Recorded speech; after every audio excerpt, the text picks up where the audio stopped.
One of the greatest golfers of all time taught me these power moves, and I'm going to share them with you now. I met Sam Snead for the first time when I was 9 or 10 years old. I was at my buddy Jason's house, and he said, "Uncle Sam's here." And we ran downstairs, and I got to meet him. And I remember thinking, this is one of the greatest golfers of all time. And growing up, I spent a lot of time around Sam.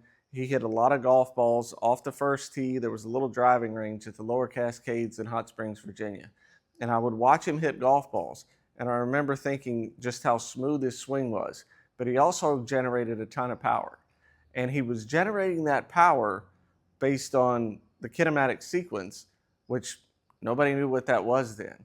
And I talk about a lot on this channel. And I'm going to teach you what Sam used way back then. And I'm going to tell you how to incorporate it into your game in this video. So check this out.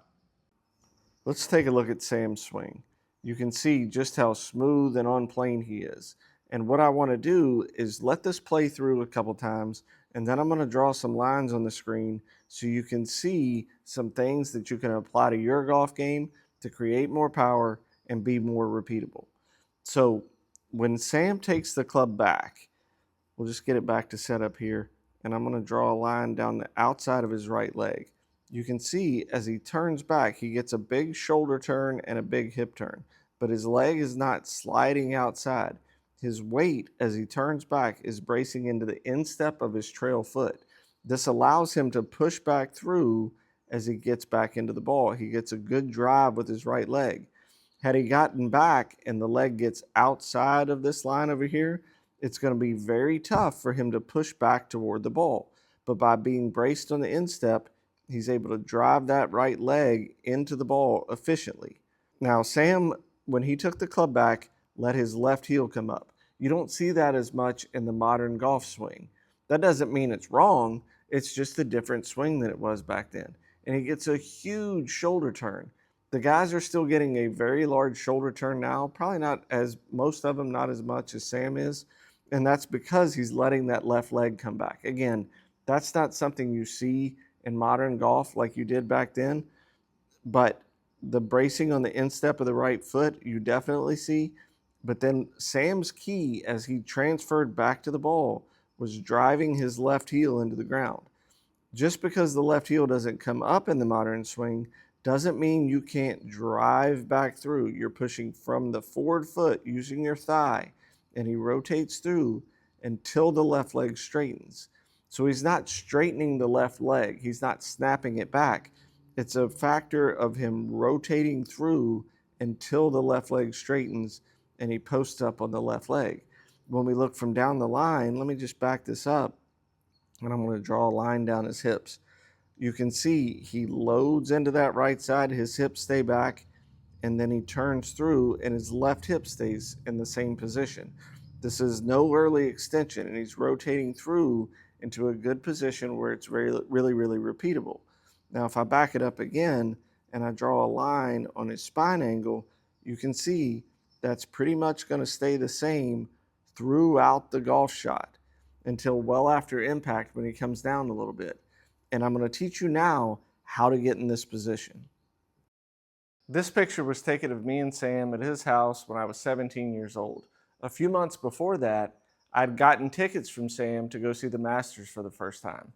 And it's something I'll never forget.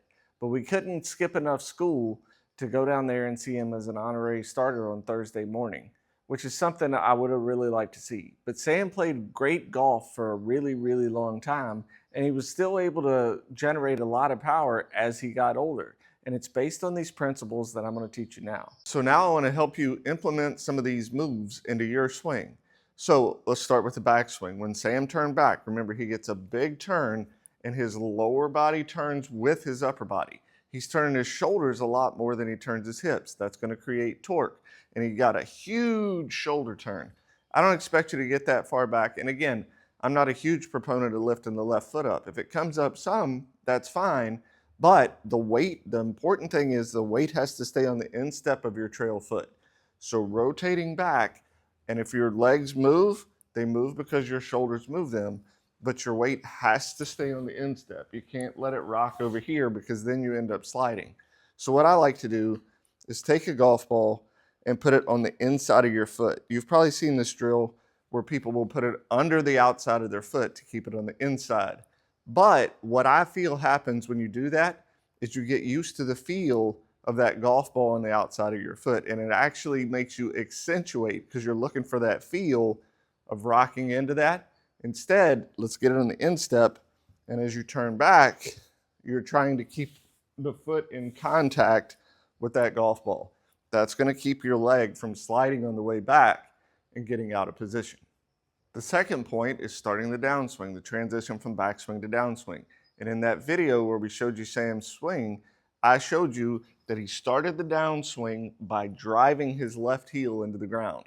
Before his hands are done going back, as his hands can finish the backswing, his leg's already driving in. He's going from up here on his toe and he's slamming that left heel into the ground. That starts the body, helps him shallow the downswing, and keeps you from swinging over the top.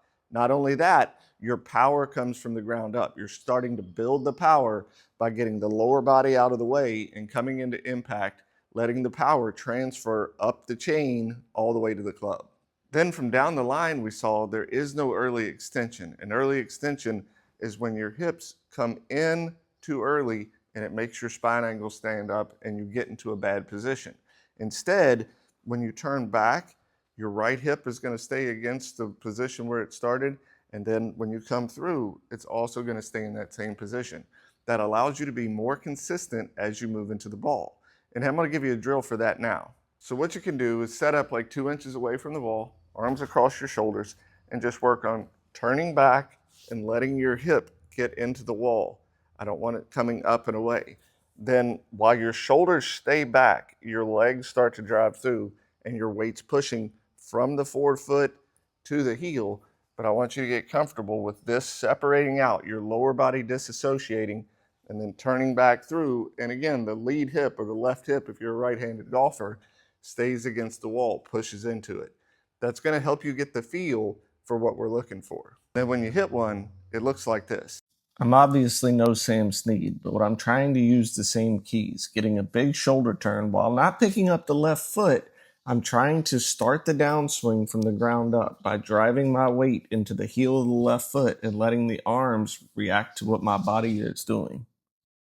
From the face-on view, you can see, again, I'm trying to get that large shoulder turn, and as I rotate through, I'm turning through until my left leg straightens. Not straightening the left leg, but turning into the left side.